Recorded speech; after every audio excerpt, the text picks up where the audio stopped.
सत्पुरुष के पास जाने से जीवों को क्या प्राप्ति होती है?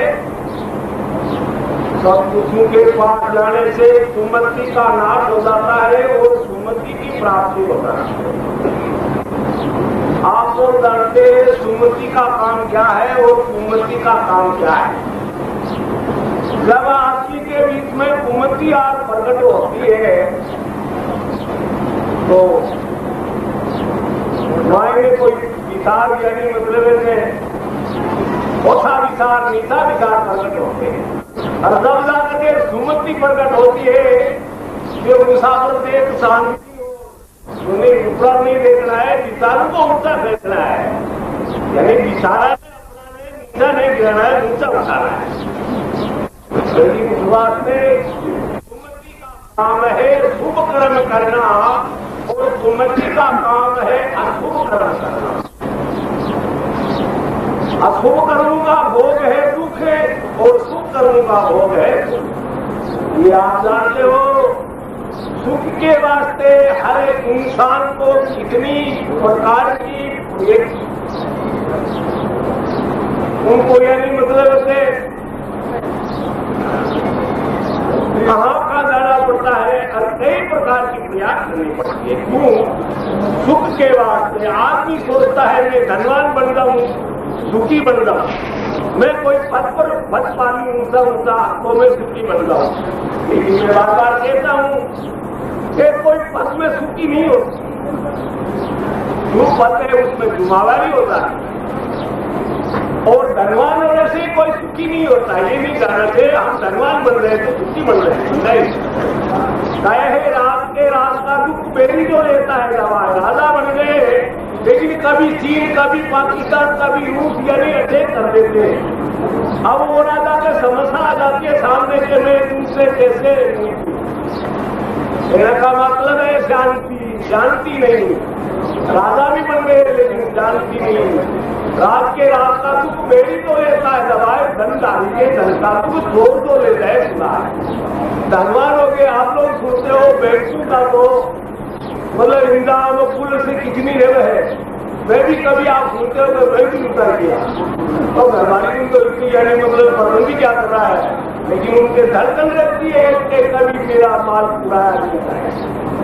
कहने की बात है शांति धनवान में भी तो सालों हमारी सुनता सत्पुरुषों के पास जाने से सर्व प्रकार की शांति मिलती है। बात बेटे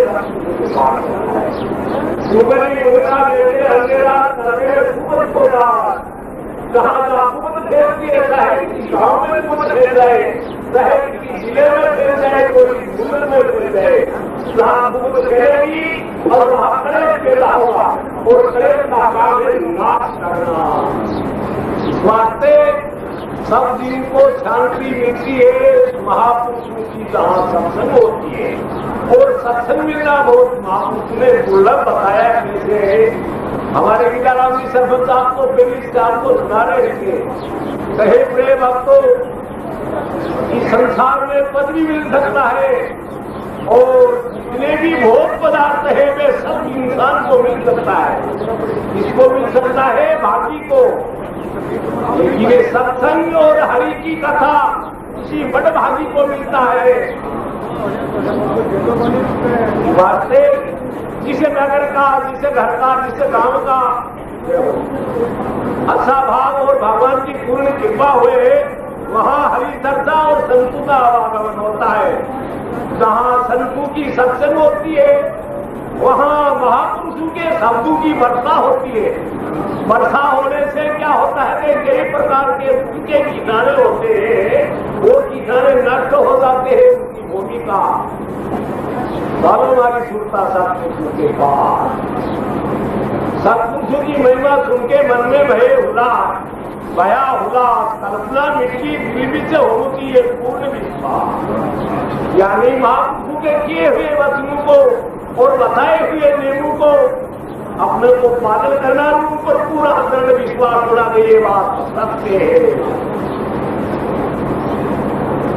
नाव कण से नाव चलाते रखिए साथ आत्मा अपना फिर कर मिला। जागत है सपन में हेरा सत्वपति में आवाज, तूने पड़े एक रस आत्म जिसका रूप है प्रकाश। यानी सत्संग करने से